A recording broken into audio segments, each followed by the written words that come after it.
Um alerta importante eu tenho para você. Preste atenção nesta imagem. Atenção, muita atenção. Em Dois Irmãos, no Vale dos Sinos, uma mulher que se engasgou com um comprimido foi salva por um bombeiro. Quem vai nos dar os detalhes desta história é o Marcelo Chemali, direto da redação, né, Marcelo? Exatamente. Boa tarde, André Har. Boa tarde para quem acompanha a gente aqui no SBT Rio Grande. Olha que história é essa, André. Enquanto a gente acompanha aí a chegada do automóvel, a vítima está ali, a mulher que se engasgou, rapidamente já foi socorrida por um dos bombeiros. Eles se dirigiram até o corpo de bombeiros lá da cidade, cerca de 3 quadras da casa desse casal. Essa é uma sorte. Isso aconteceu no domingo à tarde, esse caso lá na cidade do Vale dos Sinos. O homem chegou buzinando já, pedindo ajuda, pedindo socorro. Foi quando o bombeiro percebeu ali, né, a urgência e fez o procedimento, né? Abraçou a mulher ali pelas costas e fez uma manobra para que ela pudesse respirar normalmente. Por muito pouco, né? O quartel não estaria vazio por uma questão, viu, André?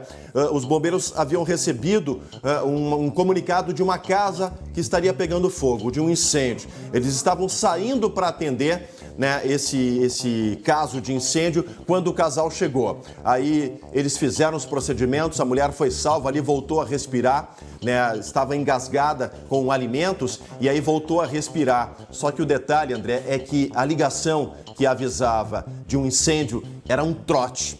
Era um trote para o Corpo de Bombeiros, portanto fica aí o registro, né, da ação rápida dos bombeiros, o quanto eles são importantes para salvar a vida das pessoas e ainda tem que lidar com a questão de trotes, de ligações falsas. Isso realmente precisa ser combatido, né, na nossa sociedade, né, André? A consciência. E a gente sabe que qualquer segundo é importante nesse momento, né? A pessoa ali sem ar, como estava nessa situação, é uma situação bastante complicada, bastante difícil. Aliás, que todos nós podemos passar a qualquer momento, seja consigo próprio ou com alguém que está por perto. Então, para falar mais sobre esta técnica de salvamento que aconteceu lá na cidade de Dois Irmãos, está com a gente aqui no estúdio o tenente do Corpo de Bombeiros, o tenente Luiz Iglesias. Sim. Tenente, boa tarde, né? Obrigado por sua presença aqui com a gente. Nesse caso que a gente viu, foi extremamente importância a habilidade do bombeiro para lidar numa situação. Porque imaginem como aconteceu, a gente vai mostrar ali na imagem.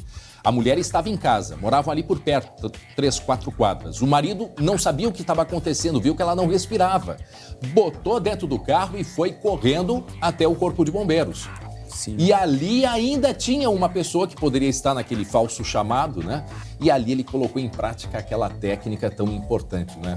Sim, a habilidade do bombeiro que fez o atendimento não nos causa surpresa, porque os bombeiros eles têm na sua formação tudo, né? O preparo para atender esse tipo de ocorrência. Chama de obstrução de vias aéreas por corpo estranho, né? Certo. A gente tem esse preparo. Mas o que é importante ressaltar foi a calma do marido dessa senhora, que ele avaliou que o mais rápido seria ele conduzi-la, parece que ele morava próximo ao quartel, umas 3 quadras, pelo que eu acompanhei, e ele conduziu com toda a calma a senhora até ali, com toda a segurança também, e deixou que o bombeiro fizesse o seu serviço. A gente ressalta também que se não fosse possível conduzi-la, as pessoas têm que procurar manter a calma, procurar o atendimento por telefone, que as nossas salas de operações, que nós chamamos, né, são onde nós atendemos o telefone, o chamado 193, o pessoal também é treinado para repassar essas orientações que não são tão complicadas, mas precisam um certo treinamento e se tem relatos de casos com sucesso da orientação por telefone funcionar. Agora, atendente, a gente, num caso o marido desesperado, eu não sei se no momento que ele tem que decidir na hora também, a pessoa não está preparada para isso.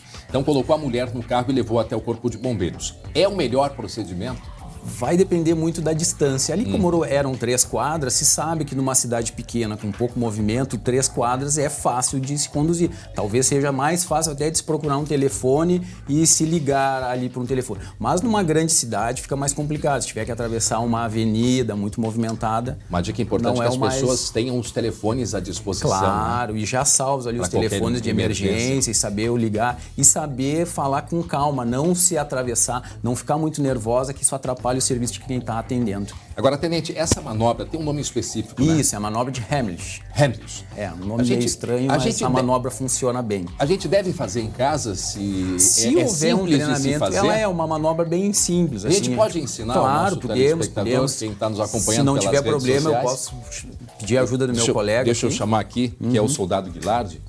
Olá. Bom dia, soldado. Obrigado por sua presença aqui com a gente. Então, por favor, vamos fazer a demonstração um pouquinho mais para cá, os dois.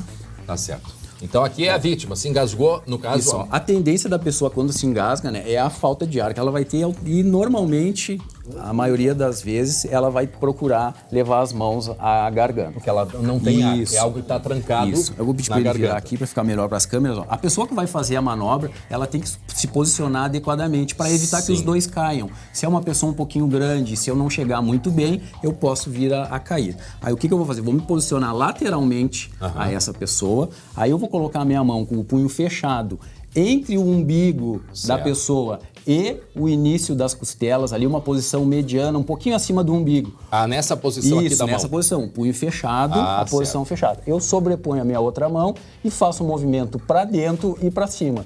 E vou fazendo os movimentos. Para fazer o quê? A gente vai comprimir o diafragma e vai fazer com que ela solte o ar dos pulmões e o ar faça força no objeto e force ele a sair.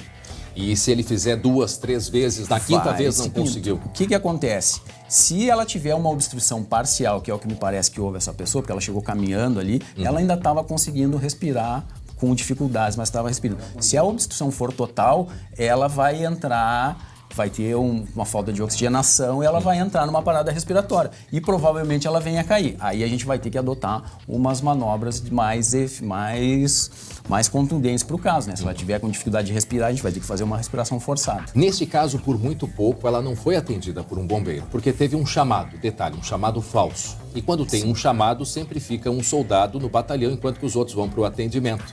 Então, quer dizer, por muito pouco, ela poderia não ter sido salva. Sim, por muito pouco. É outro problema que os bombeiros enfrentam também, né? São a situação dos trotes, né? A gente sabe, às vezes pode ser uma brincadeira de criança, ou às vezes são até adultos que não sei por qual motivo resolvem passar uma ocorrência falsa e gera problemas. Que se os bombeiros tivessem realmente saído, ninguém poderia ter atendido essa mulher. Né? Tá certo. Eu estava lendo, o estado do Mato Grosso os bombeiros do Mato Grosso fizeram uma pesquisa e que o Corpo de Bombeiros aqui no estado publicou, um chamado falso custa em média R$1.000 para os cofres públicos. Isso falando na questão financeira, nem falando nos outros riscos. Quer dizer, a gente infelizmente ainda tem um número alto, né? Aqui no Rio Grande do Sul, de chamados falsos, né? De Sim, trotes. E a gente aproveita a oportunidade para fazer um apelo aos pais, né? Porque a gente sabe que a maioria dos trotes são feitos por crianças. Para os pais estarem sempre atentos e orientarem seus filhos que não façam esse tipo de brincadeira que causa um prejuízo financeiro e pode ser um prejuízo bem maior, até fatal. Até uma vida pode estar em risco por causa de uma brincadeira. Tenente Iglésia, soldado Guilherme, muito obrigado pela presença de vocês. Podem ficar aqui comigo, daqui a pouco a gente vai conversar.